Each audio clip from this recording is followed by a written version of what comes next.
In 1999, New York City was ready to tear down an abandoned elevated railway on the west side of Manhattan. Property owners wanted it gone, the city agreed, and demolition was scheduled. But two people, a writer and a fashion designer with zero experience in urban planning, decided to fight back.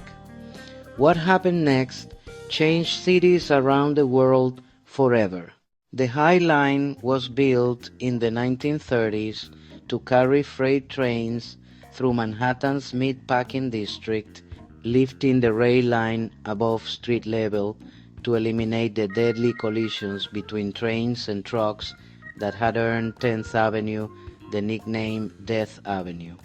For decades it worked perfectly, carrying meat daily and produced directly into the factories and warehouses of the West Side. But by the 1980s, trucking had replaced rail freight, and the last train ran on the High Line in 1980, carrying a load of frozen turkeys. After that, it sat abandoned for nearly 2 decades, slowly being overtaken by wild grasses, sumac trees, and self-seeded plants that pushed through the old rail tracks, nature quietly reclaiming what industry had abandoned. By the late 1990s, the structure had become a serious problem for the property owners underneath it.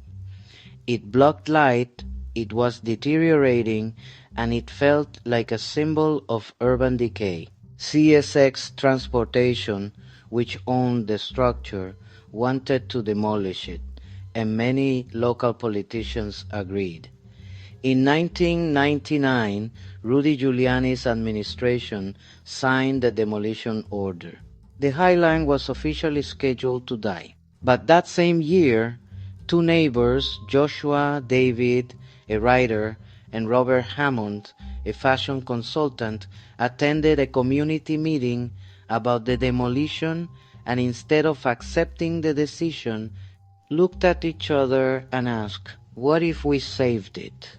They had no money, no political connections, and no experience in urban development. What they had was a vision and the stubborn belief that this abandoned structure could become something extraordinary. Joshua David and Robert Hammond founded the Friends of the High Line and spent years fundraising, lobbying, and convincing a deeply skeptical city that an elevated park was possible. When Mayor Bloomberg took office in 2002, the political winds shifted. Bloomberg saw the economic potential and threw his support behind the project. In 2004, an international design competition was announced, and the winning team, James Corner Field Operations, with architects Diller, Scofidio, and Renfro, proposed something radical. Instead of a traditional park, they would preserve the wild, overgrown character that had developed during the years of abandonment, celebrating the contrast between the industrial past and new plant life. The design kept the original rail tracks exposed, weaving them through plantings of native grasses, wildflowers, and perennials that changed with the seasons. The elevated walkway would offer views of the Hudson River, the city skyline, and the streets below, creating a completely new way of experiencing Manhattan from above. The first section of the High Line opened in June 2009, and the reaction was immediate and overwhelming. What had been a symbol of urban decay became one of the most visited destinations in New York City, attracting over 8 million visitors a year, more than the Statue of Liberty. But the real impact went far beyond tourism.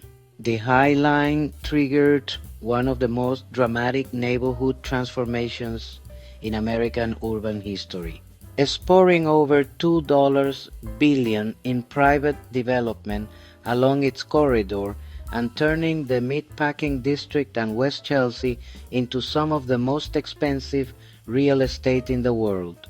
It also sparked a global movement. Cities from Chicago to Seoul to Rotterdam began planning their own elevated park projects.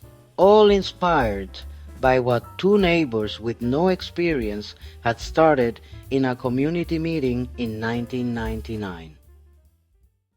The High Line teaches us several powerful lessons about landscape architecture and urban design. First, that abandonment can be an opportunity. The wild plants that grew during those 2 decades of neglect became the design inspiration, not something to be erased. Second, that landscape architecture can be a powerful economic engine, transforming not just a single site but an entire neighborhood. And third, that citizen advocacy matters.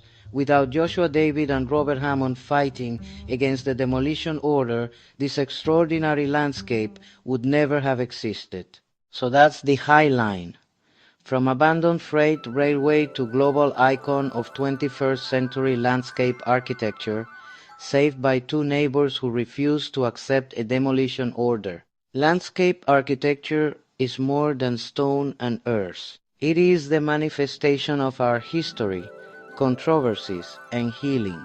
On this channel, we believe that every iconic landscape, from a solemn memorial to an urban park, holds a secret, a hidden narrative underneath its surface. Our mission is to excavate those truths because we are convinced that real history, with all its complexity, pain, and beauty, is always more interesting and more important than legend.